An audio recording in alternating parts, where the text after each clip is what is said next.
weltare ɓiɓɓe fulɓe anndo diine maɗa fedde heblo sukaɓe afrique weltare tv fujgueje yoni to ɓokki diawe to añemeje to kidira to tambacounda to barkatu to barkewi to jaali guelam ko on takkon gueɗe juula ha to galle ceerno men hilf men ceerno ahmad tijane ba to madina gounase ko taari ɗum kala ene jiiya e gardiɗi kabaruji men to leydi sénégal ma en jaaha to biñoma noon ko laana ndiyam jollunoka sukaɓe fettoyannoɓe fuggu koyngel yiwitone subaka hande o sogataɓe ɗiɗo mbasi hen pittali mumen to leydi gambi adama baro hoorejo leydi ndi holliri weltare mum mawde no feewi e jabbugal jabbono to wiyete kobandi to leydi manquette musidɗo men kodde nene abouba to leydi mauritanie dendagal région ngaji tawateɗi e nder leydi e kala ñalawma hande alkamisa hande o ko ñalawma yerlitare ko fate kay fittude e lawƴude dendagal école aji tawateɗi nder région ngaji e kala heblanade uddirgol école aji ɗi to leydi mali laamu ngu holliri tigui wonde ko ñande 1 lewru novembre hitande ujunnaje ɗiɗi e nogas goho wonata uddirgol école aji nder leydi e kala to leydi Guinée Conakry ko aljuma janggo o Mahamadi Doumbia kañum tigui aljuma janggo o waɗata prêté serment o wonata tigui mawo jogo leydi ndi no fotiri jogora ɗum hano hannirtani to leydi Burkina Faso janggo seɓɓitiɓe waɗi tigui dadiɓe leydi ndi ko famdi kala koninkoɓe joyo mbasi hen pittali mumen to leydi France Nicolas Sarkozy mennoɗo wonde hoorejo leydi ndi o taƴana momolelo hitande e kaso bisimilla moon e ketki hotondirte joni jañoɗen.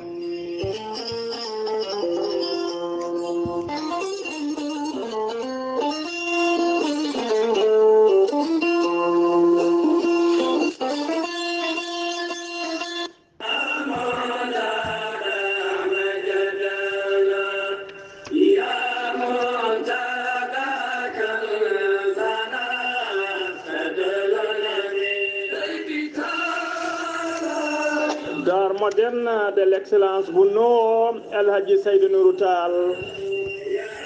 e gardugol ceerno Makki Muntaga Tall e ceerno Seydou Nourou Tall imam Juma Cheikh Omarul Foutiyou. Dar moderne Bunno de l'excellence e ɓe gandina dendagal bandiraɓe sehilaɓe kala golle mabɓe kadi ɓamti hano hannirtani e nder leydi Sénégal. Dar moderne de l'excellence Bonnouro ene jangguina Qouranul Karim e ballal Allah e nder duuɓi tati tawa suko o reeni Qur'ana hano hannirtani. Dar moderne Bonnouro ene jangguina français ene jangguina anglais informatique tawa kadi programme mabɓe ene yaadi e programme école aji laamuji leydi Sénégal. Dar moderne de l'excellence Bonnouro ene andina dendagal kilineɓe muɗum wonde ɓe jogui ko daaraji ɗiɗi daara rewɓe o ene tawe tigui to Sicap Liberté 3 so tawi ko dar moderne de l'excellence Bonnouro sukaɓe worɓe e oɗo saaha joni ene tawe e nder leegal bitegal Kerme Sara cité Almadide. Dar moderne Alhaji Seydou Nourou Tall ina haɓra dendagal Sénégal naɓe e dendagal diaspora kala wonde ɓe puɗɗima bindirgol ɓe puɗɗima inscription ngaji mabɓe ɗum noon mbadden danɗo faade mabɓe. Dar de l'excellence Alhaji Seydou Nourou Tall ene gollodira ene liggoɗo e école aji turco taw ko école aji baɗaɗi rekkuni e nder windere he kala. Dar moderne de l'excellence Bonnouro Alhaji Seydou Nourou Tall kala jiɗɗo ɗo ko ɓuuri labde mbatta ko 78 149 44 31 walla mbaɗa 77 383 94 94 walla mbaɗa 77 912 27 15 walla mbaɗa 77 638 31 78. Dar moderne de l'excellence Bonnouro ene jabbo sukaɓe yaroɓe duuɓi 4 ha duuɓi 12 ɗum noon mbadden danɗo faade mabɓe.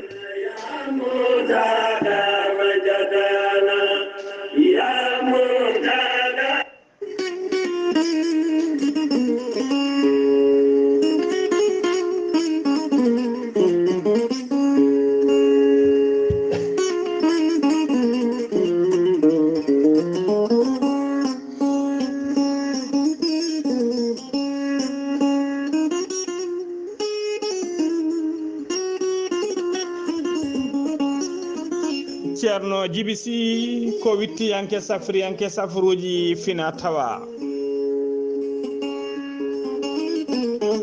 ceerno jibisi ko jaadinde ɓalawale danwal kala ceerno jibisi ko bawɗo listikara moƴƴuɗo longal joom istin diab ha timmi ceerno jibisi ne safra rafiji kewɗi ɗi jiida cirol omo safra rewɓe wonduɓe kista fibrom dogam sitta rewɓe ɗon koɓe sowade e rewɓe daroraɓe kala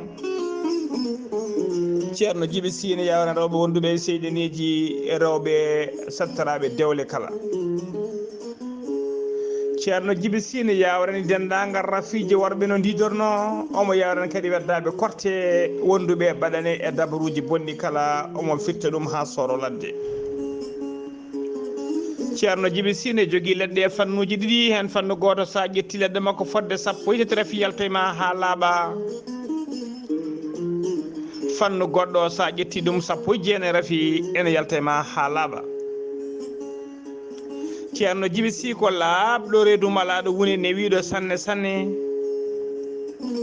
so yennama ka miskinallah o safruma ha mbiya wen hay mbuuɗa yoɓani so wona wonduɓe rafiji ɗiɗi mo cheynaneji mahlidi hoore mum ha haɓɓa walla on janowo barogal ceerno jibisi ne jogui base mum e pharmacie mum ne tawe nder leydi Mali ene tawe toon min ji ko biteɗo ceerno Samba Sy numéro mum téléphone ko 00 223 90 22 94 71 ceerno jibisi kañum base mum en tawi nder Nouakchott légal nettek sa ari ha to jeere nettek dendagal mo namdiɗa base ceerno jibisi ma holle hano hannirta ni ceerno jibisi numéro makko téléphone ko 47 22 80 84 ko on kadi woni numéro makko WhatsApp ceerno jibisi ne wiya dendagal kilineɓe muɗum ronkoɓe hebdemo e kala saaha yo mbaɗa insisté tan wona salade makke mo hano hannirta ni ceerno jibisi ne wiya dendagal kilinoɓe mum arnoɓe safruji mumen yo gaddor nokkuji te mbaɗire ayiji mumen e leɗɗe mumen ceerno jibisi komo Allah luɓiri hande gandal ɗum noon badden dando faade makko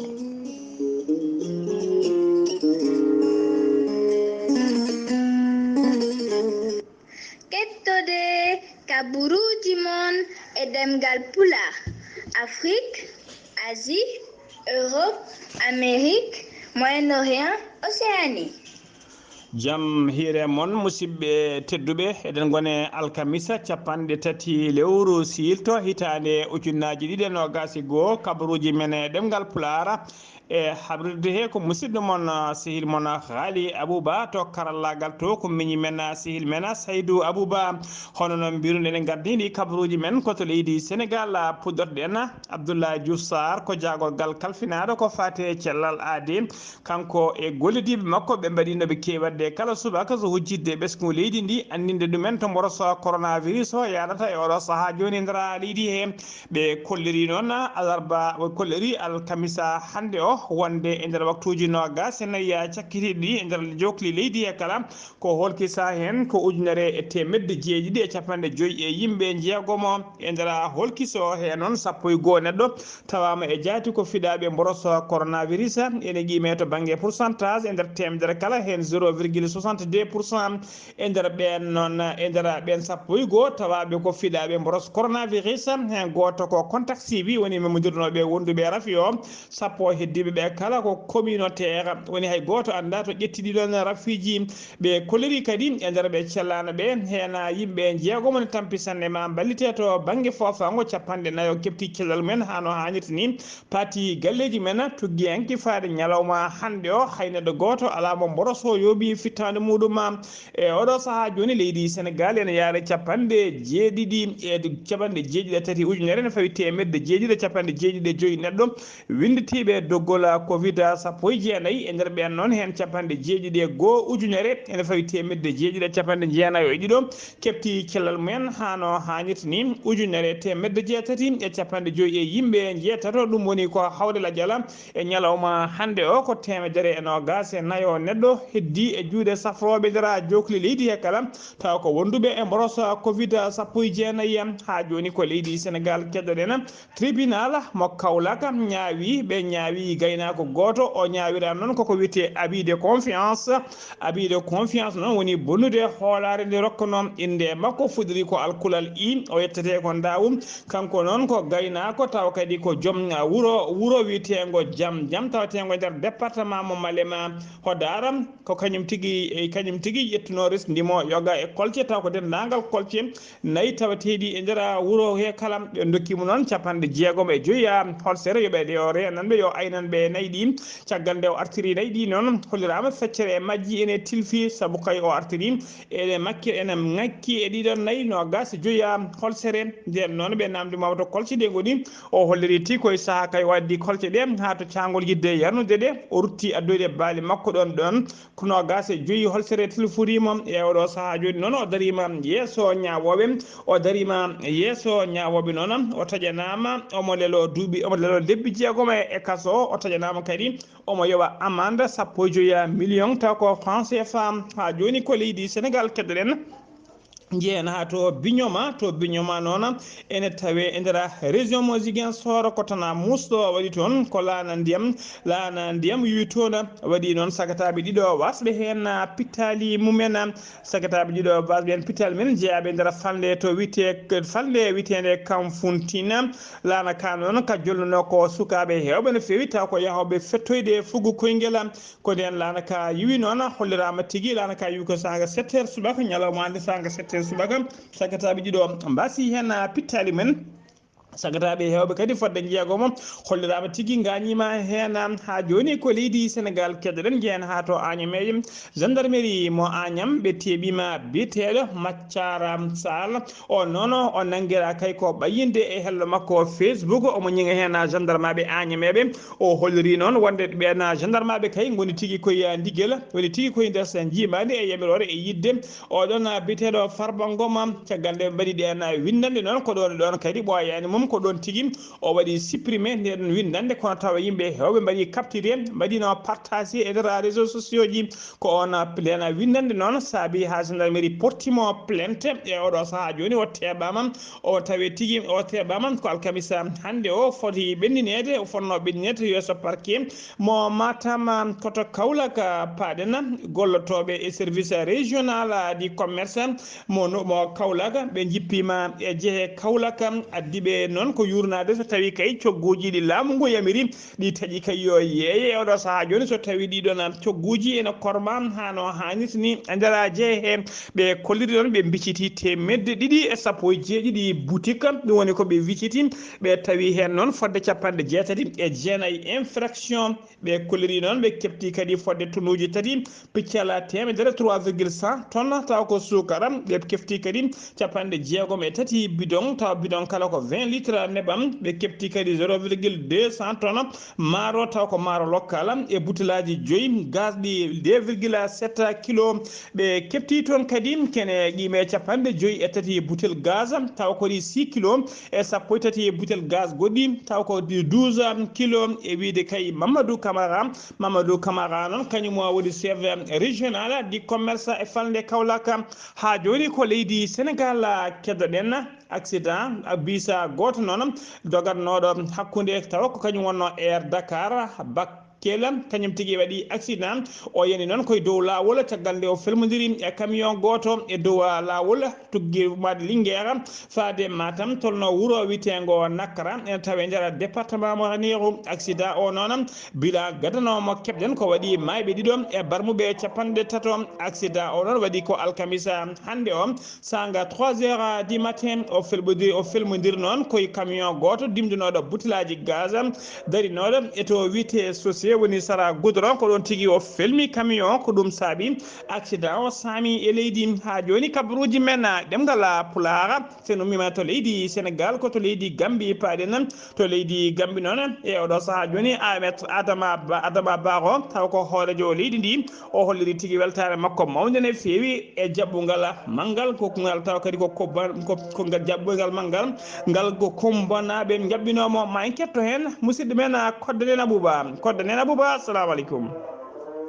eyyi ko noon tigui hettiyankoɓe weltare TV ko ɓuuri tengtude kabaruji men e ñalawma hande o hoorejo leydi ndi président Adama Barrow holliri beelamma mum no feewi caggal ten nde kombo yalti gam waɗandemo ngal ɗo jaɓɓugal bangal fayida caggal nde waɗanno jillu e nder leydi ndi no fotiri o wi ɗum ɗo hollimo ko maale hitande ujunnaji 216 nde o ittata ɗo Yahya Jammeh o wi nden nde ɓe woni to dowri to hewɓe mbimo a gañima o wi alani heddi ma jehen ha to kombo caggal nde ɓe gaari kombo noon yimɓeɓe jaltiɗe ko ɗon tigui o jogui hoolare o wi ɗen maale noon garti e makko caggal nde ganduɗa kombo jaɓɓimomo e ngal ɗo jaɓɓugal bangal fayde oɗo alkamisa jawtuɗo o holliri noon ɗiɗo sungoji paaɗen ñande 4 lewru décembre de kanko président Adama Barrow o wi o ƴetti ɗum ha paari nde tawno eɗen gandi kombo ene jeeya e ɓurɓe jogade électoral woni tan ɓurɓe hewde électeur uji e diwanuji jeeɗiɗi gonɗi ɗo e nder leydi meɗen e te Gambie nde tawno kombo ene jogui fodde million e capanɗe jeeɗiɗi e jeenayyi ujunere neɗɗo sa yeehi to Banjul ene jogui nogas e goo ujunere e temettete capanɗe jeeɗiɗi e ɗiɗi toon to West Coast Region ene jogui ujunnaje temettete e capanɗe joyyi e jeenayyi e temen nayyi e capanɗe joyyi e goo sa yeehi toon to North Bank Region eɓe jogui temedere ujunere e jeenayo e temeɗɗiɗi e capanɗe jeegom e ɗiɗo Lower River Region kanum ene jogui e capanɗe joyyi e nayyi ujunere neɗɗo e temen nayyi e capanɗe joyyi e jeegom Central River Region kamɓe ɓe jogui temedere sappo e jeenayyi ujunere e temedde jeegom e yimɓe jeegom Upper River Region ɓen ene jogui ko wiyete ko temedere sappo e jeetati ujunere ene wonde temeɗɗiɗi e yimɓe sappo wadde mbiyen ko kombo ɓuuri hewde électoral oɗo waktu noon saabini hay jaborgal makko joguiɗo humpito wiyete Ibrahima Silla wi hoorejo leydi ndi président Adama Barrow so yiiɗi leloɗano kamɓe de West Coast Region maɓe gaño ɗo diwan mabɓe ono hannirta ni henete ɓe gandi ko ɓawli ɓe gandi ko wojji te oɗo waktu de maɓe ƴettu ɗin sumgoji jogori wadde toon to West Coast Region taw kadi ko ñande 4 lewru décembre ɓe pawa ɗum e juuɗe hoorejo leydi ndi président Adama Barrow taw sa nani wiiw tan ko président Adama Barrow gañi ɗum wadde mbiyen président Adama Barrow holliri mbaw ko mum tigui rigui ɗo e kombo eko taari ɗum wadde mbiyen tan ɗiɗo sumgoji ɗi paaɗen ñande 4 lewru décembre haydara ala ko weɓate hen Kodde Nene Abouba gam weltare TV ɗo e Séré Kounda. Kodde Nene Abouba golle ma jooɗi peewi seno wima to leydi Gambie koto leydi Mauritanie paaɗen jooma ngaalu biteɗo Moustapha Wula Limam Chafi o suɓama e oɗo saaha joni o waɗama conseiller spécial hoorejo leydi Niger ko décret noon ciifaɗo ñande nogas e nayyi lewru septembre hitande ujunnaji 2021 taw ko Mohamed Bazoum hoorejo leydi Niger kañuma siifinde en siifande on décret holliri tigui wonde suɓima on biteɗo Limam Chafi o waɗima conseiller makko taw ko conseiller spécial kanko Imam Chafi noon l'imam Chafi noon kañume Mouhamadou Bazoum cehilagal mabɓe wona sababu kay Mouhamed Bazoum heeɓi wonde ardiɓe hoorade leydi addade leydi wona ɗum addi cehilagal mabɓe saabu ɓe ɓamdi to ɓooyi eɓe gandodiri guila ko ɓooyi ha joni kabaruji men ɗemgal Pulaar to leydi Mauritanie ha joni Jean Van Welter ko directeur général agence belge goto biteɗo Annabel omo tawe e jillu makko e nder Nouakchott lamorgo leydi Mauritanie o arani goto noon omo arde sete timmuɗo no feewi e nder sete he noon en tawi hen Jean-Marc Dewerpe Alvaro on ko premier conseiller chef de coopération à la délégation de l'Union européenne en Mauritanie omo wondi kadi e directeur catal Annabel e responsable uji goɗɗi kewɗi no feewi ɓe bicitoyi noon walla mbiyen ɓe jeehi noon visitoyde nokkuji kewɗi e nder Nouakchott ɓe visiti centre uji ɗiɗi taw ko centre uji de santé woni cafriɗi cuuɗi cafriɗi tawateɗi e nder legal bitegal Dar Naim e nder Nouakchott ha joni ko leydi Mauritanie keddoɗen alkamisa hande o yoga e région ngaji tawateɗi e nder leydi he ɓe ummini tigui taw ko ñalawma maɓe mbiyata ñalawma yerlitade ona ñalawma noon ko ñalawma volontariat ko fate kay fittude e lawƴude dendagal école aji tawateɗi e nder région ngaji he kala ɗum noon ko yidde hollirde tan wonde e oɗo saaha joni ɓoyata udditgol ɗiɗon école aji taw ko année scolaire 2020 2021 2022 hitande hikkande noon laamu leydi Mauritanie ɓe kolliri tigi udditgol ɗiɗon école aji wona tigi ko ñande nayya altine nayya lewru ɗum dartodu janggo ɗum ko nayi muɗum woni udditgol école aji e nder jokli leydi Mauritanie kala ha joni ko leydi Mauritanie keddoɗen suudu sarɗiyeji ndu leydi ndi ɓe kolliri tigi sarɗiyeji suudu sarɗiyeji leydi ndi ɓe kolliri tigi wonde ko janggo premier session maɓɓe ordinaire tawi ko année 2021 2022 ko aljuma janggo o 1er octobre ɓe puɗɗoto ɗum sanga 10h30 hono no holliri kay walla yamiri article capanɗe joyyi e ɗiɗi e tugnorgal kesal leydi ndi wondude article capanɗe joyyi e nayyi capanɗe joyyi e joyyi tawa kadi kono holliri règlement intérieur suudu assemblée nationale leydi ndi dendagal sarɗiji ɗi noon kala ne nodda nde mbawa tigui tawtorede udditgol oɗon session tawa ko session ordinaire 2021 2022 kabaruji men ɗemgal pulaar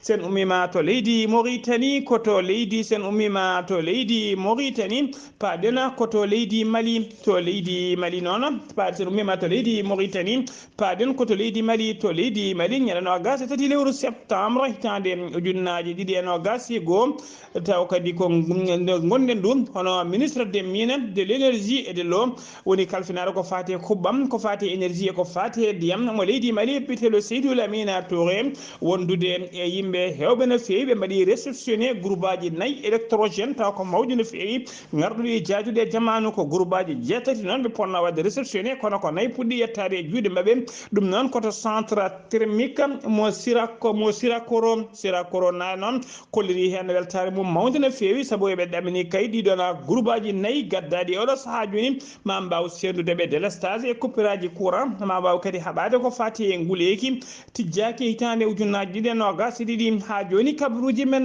ɗemgal pulaar alarba ɓennuɗo malinaɓe hewɓe no fewi jippima e booli wadde seppoji men ɗina seppoji noon ko holliri tigui natti yiide ha laaɓi ko fati kala koninkoɓe ɓe leydi France ɓe hinde barkhane e waɓe wonde kala taw koninkoɓe France ɓe natti yidde ɗumen e nder leydi he ɓe kolliri noon hollirama noon ɓe mbaɗi jimi mabɓe e gulali e luukali eɓe jima eɓe gulla eɓe mbiya vive la Russie à bas la France ɗum noon ko konngudi mabɓe ɓe kolliri kadi hollirama kadi wondi tigui yuɓɓini ngoɗon seppo ko catala biyetengal yeeri wulade mum kañumen juɓɓini ngoɗon seppo ha joni kabaruji men ɗemgal pulaar to leydi Mali hono noon mbirunde gardidi e kabaruji men laamu transition leydi ɗi ɓe kolliri tigui wonde ko fati udditgol école aji hitande hikka nde woni année scolaire 2021 2022 ɓe kolliri tigui ñande goho ñande altine 1er novembre 2021 ko ndena dendagal école aji jokoli leydi ndi kala udditta pelle hujjikintoɓe noon woni syndicat ji e oɗo saaha joni kolliri tigui wonde koko mbaɗata feere kala beele ɓe kerƴina udditgol ngol walla hadde udditgol ɗiɗon école aji e nder leydi he ha joni kabaruji men ɗemgal pulaar to leydi Mali jeen ha to ñoono député biteɗo El Hadji Diadje Ba o jilli o yillinoma to nokkuji taw ko doga moltoyo en tawateɓe e nder commune mo Mariko e nder commune mo Mariko kanko woni noon directeur kanko woni président directeur général société biteɗo Ngumani SA omo jeeya kadi e cetala bitegal SNT woni commission woni tigui SNT dariɓe darde oɗo saaha joni sarɗiyeji nder leydi he o ɓaɗi noon jillu makko noon to camp taw ko doga molto hen tawateɓe e nder commune mo Mariko e ona jillu noon ko yidde andude kay noɓe gurdi toon e noɓe goniri toon o yahani juuɗe mehe noon saabu kay omo nawori enveloppe en waɗi million ngaji ɗiɗi taw ko franc CFA o yaltini ɗina million ngaji noon o holliri tigui ko ballal makko faade ɓeɗon doga molto en kabaruji men ɗemgal pulaar ha joni sen ummima to leydi Mali ko to leydi Guinée Conakry paɗen ko aljuma janggo go lewru octobre hitande ujunnaji ɗiɗi e nogas e goho colonel Hammadi Doumbia ko nden tigui derguinoɗo laamu Alpha Condé koko aljuma janggo tigui o waɗata ko wiyete prêté serment woni tigui wonde ma jogoro leydi ndi e dow kisal e dow potal e dow deere hano dole makko o ponno kala hollirama noon yimɓe heeɓe ma wad président ji leydi e chef de gouvernement ji ma tijjaɓe tigui ma gara ñalawma janggo tawtoriyede ɗum hollirama noon ɗum noon waɗat tigui koto nokku to ɓe mbiyata palais Mohammed 5 ha joni kabaruji men ɗemgal pulaar sen ummima to leydi Guinée ko to leydi Burkina Faso paadena ñande alarba hanki o ko pelle ceɓɓitiɗe ko pittola bombo tuufa taw ko pelle ceɓɓitiɗe tuufi pittol bombo e lawol to werlaji koninkoɓe leydi ndi ndewata pittola bombo gono werla mabɓe goto convoi mabɓe taw ko yahanoɓe mission men yaɓɓi pittol bombo sanga 17 heures ko unité militaire goto ɓaɗannoɗo patrouille men e falde no tolno wuuro witego Manta o ene tawe nder région mo Soum kañum tigui yaɓɓi gollona pitol bombo hollirama noon ko famdi kala koninkoɓe taw ko bilan provisoire mo laamu ngu rokkiriɓe koliri tigui wonde koninkoɓe jeeyo mbasi hen pittali men koninke goto kadi barmi hen habaruji men ɗemgal pular uddirten kabaruji men ko kabaru ko fate Nicolas Sarkozy mennoɗo wonde hoorejo leydi France tribunal correctionnel mo Paris ñawima ñalawma hande o hay sino kay o jaɓani arde tawtorede ñawornde ɓe ñawimo noon o hettanama hitande